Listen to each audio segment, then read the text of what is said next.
Continuamos hoy, amigo oyente, viajando por el libro del profeta Miqueas.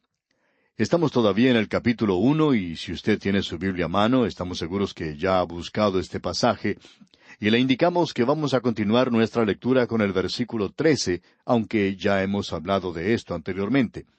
Pero para unir lo que dijimos antes y lo que vamos a decir ahora, vamos a hacer precisamente esto, vamos a juntar estas dos partes. Y queremos decir aquí que la pequeña profecía de Miqueas ha sido mal entendida por muchos, porque comienza con juicio en sus 3 primeros capítulos, y hay muchos que llaman a esto juicio. En realidad no creemos que ese sea el mensaje importante en este libro, aunque es lo primero que se menciona aquí en Miqueas. Debemos decir que es juicio y redención, juicio y salvación. Creemos que estas dos cosas necesitan ser colocadas juntas, el juicio y la redención de Dios. Y aún en el capítulo 2, en el cual vamos a entrar hoy, podemos encontrar otros de estos sorprendentes pasajes que miran hacia el futuro y nos hablan de la liberación que vendrá.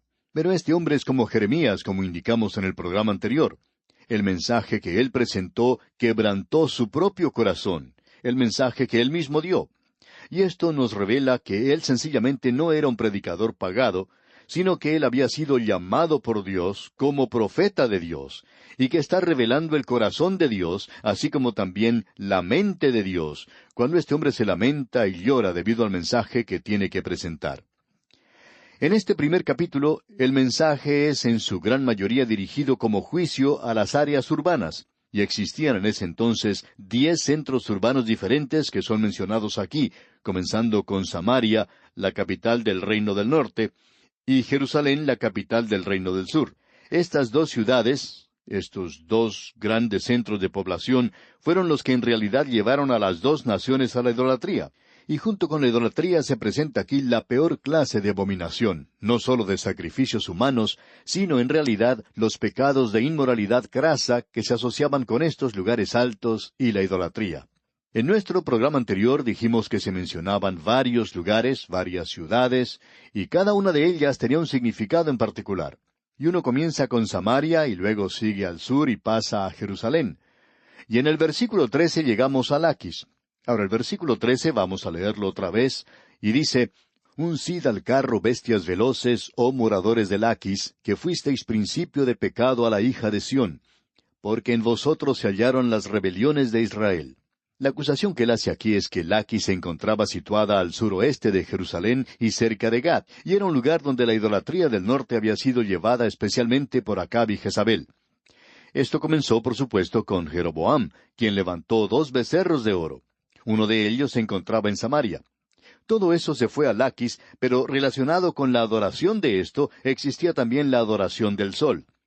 Usted recuerda que, en la mitología griega, Apolo cruzaba el firmamento en un carruaje tirado por caballos. Cada mañana él hacía esto. Ahora Laquis era en realidad una ciudad de caballos. Allí es donde estaban las caballerizas. Había grandes caballerizas en ese lugar y se utilizaban en la adoración idolátrica. Se utilizaban en relación con eso. Y eso llevó al reino del sur a la idolatría. Así fue como ellos introdujeron eso. Ahora en el versículo 14 dice, «Por tanto, vosotros daréis dones a Moreset Gat. Las casas de Aksib serán para engaño a los reyes de Israel». Y eso es, por supuesto, la ciudad de donde provenía el profeta Miqueas. Se encontraba en el reino del sur. Y él dice, las casas de Aksib serán para engaño a los reyes de Israel. Ahora, Aksib quiere decir ciudad mentira. Y esta gente hacía honor a su nombre. Y en realidad todas estas ciudades mencionadas vivían o hacían honor a su nombre. Así es que esta es la ciudad mentira. Era una ciudad que había estado entregada a la mentira. La palabra que se utiliza aquí proviene de una palabra del Antiguo Testamento que tiene que ver con arroyos. Los arroyos que existen en Israel son muy similares a los de cualquier otra zona un poco montañosa. En algunas zonas hay ríos o arroyos que durante la época de verano se ven secos, pero cuando comienza a llover crecen mucho y parecen ríos. Pero en la temporada de sequía no hay ni una gota de agua allí. Es algo muy seco. En el invierno, en cambio, cuando llueve mucho, eso se convierte en un verdadero torrencial. Pues bien, Israel tiene muchos de esos arroyos. Uno puede ver que en cierto tiempo el agua corría por ellos. Y allí sucede lo que en algunos lugares se conoce como inundaciones repentinas. Las tenían en el desierto. Lo que era algo completamente seco como el polvo, en pocos minutos se convierte en una violenta inundación. Y estos arroyos sugieren en realidad una ciudad mentira. Es decir, que han prometido ser de ayuda al reino del norte, pero no lo son. En realidad, ellos no ofrecieron ninguna ayuda. Y este lugar se encuentra cerca de Adulam. Esa es la cueva, usted recuerda, en la cual se ocultó David, allí mismo en ese lugar. Allí hay árboles y palmeras, y es un lugar muy fértil. Hasta hay cascadas, porque existe allí un manantial situado a unos 125 metros sobre el nivel del oasis, en un rincón muy hermoso. Es llamado Engadi, y así era conocido en los tiempos del Antiguo Testamento. Así es que tenemos aquí que se nos dice, las casas de Aksib serán para engaño a los reyes de Israel. Parecería que iban a tener agua en ellos. Parecería que ellos iban a ser de ayuda, pero no lo fueron. Y en el versículo 15 de este capítulo 1 de Miqueas, leemos, «Aún os traeré nuevo poseedor, oh moradores de Maresa, la flor de Israel huirá hasta Adulam». Aquí tenemos una sugerencia de que podría venir ayuda para ellos, pero no en ese momento.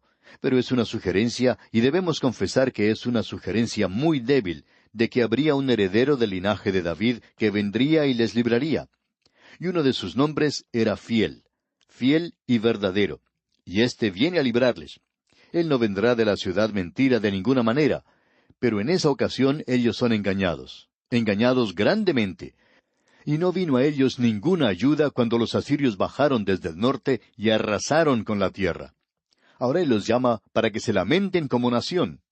Y en el versículo 16 leemos, «Ráete y trasquílate por los hijos de tus delicias, hazte calvo como águila, porque en cautiverio se fueron de ti». Es decir, que cuando Asiria bajó contra ellos, se apoderó primero de los jóvenes. Y ahora la nación recibe un llamado para que se lamente por eso. Y esa es la costumbre de Israel. Aunque si uno revisa la ley de Moisés, allá en Deuteronomio capítulo 14, versículo 1, se les dijo que no deberían cortarse la barba, que ellos no deberían raerse o trasquilarse la cabeza. Pero ahora se les dice que deben hacerlo porque el pecado ha entrado. Y esa era la costumbre. Isaías era contemporáneo de Miqueas y tenía algo que decir en cuanto a esto. En el capítulo 15 de su libro, versículo 2, Isaías dice, «Subió a Bayit y a Dibón, lugares altos, a llorar». Nuevamente se mencionan los lugares de idolatría. «Sobre Nebo y sobre Medeba aullará Moab. Toda cabeza de ella será rapada y toda barba rasurada». Esa era la señal de luto, de un lamento profundo. Ellos habían perdido a sus hijos y este es el juicio que había venido sobre ellos. Ahora con esto entramos al capítulo 2 de Miqueas. Y aquí tenemos el segundo mensaje de este profeta. Y en este mensaje, él describe pecados específicos. Amigo oyente, en el primer capítulo los pecados son mencionados y los juicios descansan en el hecho de que ellos se habían entregado a la idolatría y todo lo que eso implica. Representaba una crasa inmoralidad. En realidad, el pago de una ramera hacía posible esos lugares altos. Allí es donde ellos obtenían su dinero porque el sexo estaba totalmente asociado con la idolatría. Y encontramos que hoy en día esto sucede en el ocultismo y la adoración de Satanás. Creemos que existe una conexión entre eso y esta idolatría de aquel día. Pero el sexo ocupa un lugar muy prominente en esto. Es una revelación del deterioro del hombre que está quebrantando el mandamiento de Dios. Y eso destruyó sus hogares, y eso destruyó esa relación tierna y hermosa que existía entre un hombre y una mujer en el matrimonio. Y no hay nada que pueda arruinarlo más que esto mencionado aquí, porque Dios dio a la mujer para dar, y el hombre es quien recibe. Y cuando se coloca en ese contexto y en ese espectro, y es examinado bajo la relación del matrimonio, puede llegar a ser la relación más dulce y más especial que puede existir sobre la tierra. Pero amigo oyente, cuando se saca de ese marco y se lleva a cabo bajo el nombre de la religión, y hasta la nueva moralidad que tenemos en el presente, es una evidencia del hecho de que nos hemos apartado a un área que indica la declinación en la que se encuentran nuestras naciones. Ahora, en el capítulo 2 vamos a ver que se mencionan pecados específicos, y él va a tratar con estos pecados específicos y los va a mencionar. Aquí él anuncia los pecados del pueblo de Dios, y el pecado que se menciona aquí es el de uno contra otro, contra la humanidad, mientras que los pecados del primer capítulo eran en realidad muy relacionados con Dios, en cuanto a su relación con Dios. Es que cuando el hombre no anda bien con Dios, amigo oyente, nunca puede andar bien con su semejante. Pero cuando él anda bien con Dios, él puede, y eso no quiere decir que siempre lo logra, pero él puede andar bien con su semejante y puede tratarlo como otro ser humano. Esa es la razón por la cual esos movimientos de algunos jóvenes no han dado resultado, porque estaban lejos de Dios. Muchos de ellos ahora sí se han acercado al Señor, pero cuando estaban lejos de Dios, les llevaba a una inmoralidad terrible, y eso arruina la vida de muchos jóvenes. ¿Por qué? Bueno, porque sencillamente no andan bien con Dios. Y cuando uno no anda bien con Dios, no puede hacer uno algo para andar bien con la demás gente. Ahora alguien dirá, bueno, lo que necesitamos es tener hombres honrados en el gobierno actual. Sí, pero lo que en realidad necesitamos son hombres que anden bien con Dios en el gobierno. Entonces uno puede tener eso. Hombres que respeten y aprecien la palabra de Dios, que escuchen lo que ella dice. Pero ya hemos indicado que hemos llegado a un punto cuando la gente en general no quiere escuchar la palabra de Dios. Esa es una de las cosas que consideramos al entrar en este ministerio. ¿Podemos vivir nosotros en un mundo que en su mayoría ha rechazado a Dios y ha llegado al punto donde no quiere oír lo que Él tiene que decir? Por esas razones que hoy las cosas se arreglan mucho para hacerlas apetecibles para el hombre natural. Ahora, la palabra de Dios no es apetecible para el hombre natural, y eso coloca a este programa en una situación desventajosa, porque nosotros no tratamos de calmarle con música, aunque la música sí tiene su lugar. Pero no tratamos de utilizar la música para consolar o como método que pueda consolar. Pero sí tratamos de presentar lo que la palabra de Dios quiere decir. Bien, el capítulo 2 no va a ser algo hermoso. No creemos que usted vaya a decir que este es el capítulo más hermoso que hemos encontrado en la palabra de Dios, porque hablando honradamente no creemos que lo sea. Pero aquí se nos revela el pecado de la nación que trajo destrucción sobre ella. Creemos que es conveniente para nosotros, no solo como pueblo de Dios, sino como naciones, que nos despertemos. Escuche lo que dice este primer versículo del capítulo 2. Ay de los que en sus camas piensan iniquidad y maquinan el mal. Esto no solo se refiere a la inmoralidad, se refiere específicamente a algo más. Leamos este primer versículo en su totalidad. Dice, ay de los que en sus camas piensan iniquidad y maquinan el mal, y cuando llega la mañana lo ejecutan, porque tienen en su mano el poder. Aunque ellos van a la cama de noche, no van a dormir, sino que allí están tratando de tramar y planear iniquidad. Y existe la posibilidad de que estén practicándola al mismo tiempo. Hay muchos divorcios en el presente a causa de esto. Una esposa se queja amargamente de que su esposo viene al hogar, pero no deja su negocio en la oficina, sino que lo trae al hogar. Y una esposa dice que cuando él llega a la casa o se va a la cama de noche, no puede pensar en otra cosa sino en los negocios. Se acuesta en su cama y comienza a planear la actividad del próximo día. Amigo oyente, no nos sorprende entonces que esa esposa esté contemplando el divorcio, porque ese es el cuadro que se presenta y que Dios condena. Dios no aprueba esta clase de cosa. Ahora debemos notar que esta gente maquina esto de noche y cuando llega la mañana lo ejecuta. Y lo hacen porque tienen en su mano el poder. El impío y el pecador tienen éxito en el presente. Hablando honradamente, la riqueza de muchos países no está en las manos de gente piadosa. Quizá haya sido cierto en alguna otra época, pero en el presente se encuentra en mano de los impíos. Y ellos pueden lograr sus propósitos. ¿Por qué? Porque tienen dinero. Son capaces de hacerlo. El dinero indica poder. Y ellos pueden hacer aquello que está mal. Y esa es la razón por la cual las naciones se encuentran en la posición del presente a causa de eso.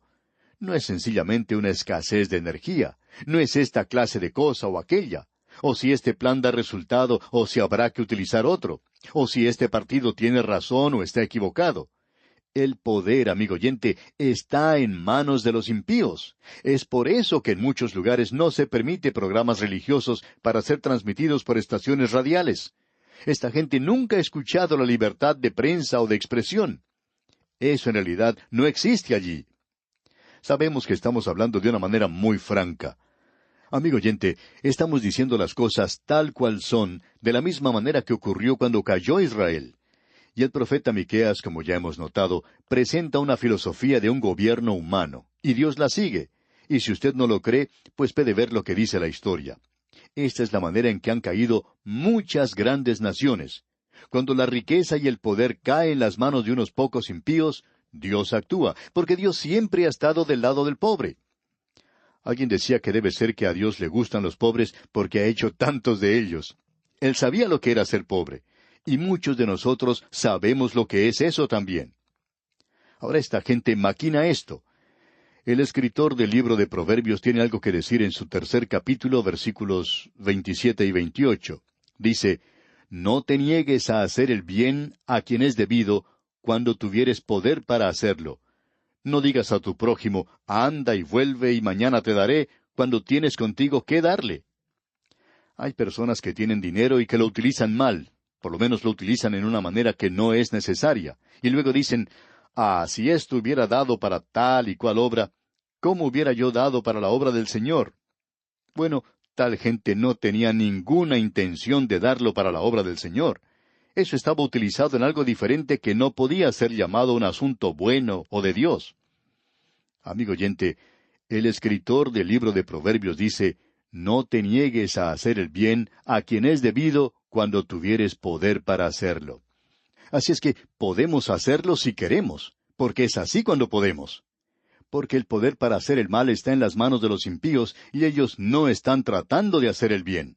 Y en realidad esa es la razón por la cual todos esos programas que los gobiernos diseñan para ayudar a los pobres han caído en la más crasa forma de deshonestidad. ¿Por qué? Por esta misma razón. Es imposible lograr que personas deshonestas hagan bien a los demás. No sé por qué a veces pensamos que esto se puede hacer. Usted recuerda que el Señor Jesucristo mismo dijo, ¿acaso se recogen uvas de los espinos? Usted está perdiendo su tiempo si está tratando de conseguir frutos buenos de los abrojos. Uno no los puede obtener de esa manera. Esa no es la forma de recogerlos. Bien, amigo oyente, vamos a detenernos aquí por hoy. Continuaremos, Dios mediante, en nuestro próximo programa. Le invitamos a sintonizarnos. Mientras tanto, le recordamos leer todo el capítulo 2 de la profecía de Miqueas que estamos estudiando. De esa forma estará usted mejor informado de su contenido y podrá obtener el mayor provecho posible de este estudio bíblico. Es nuestra oración que Dios le bendiga en gran manera.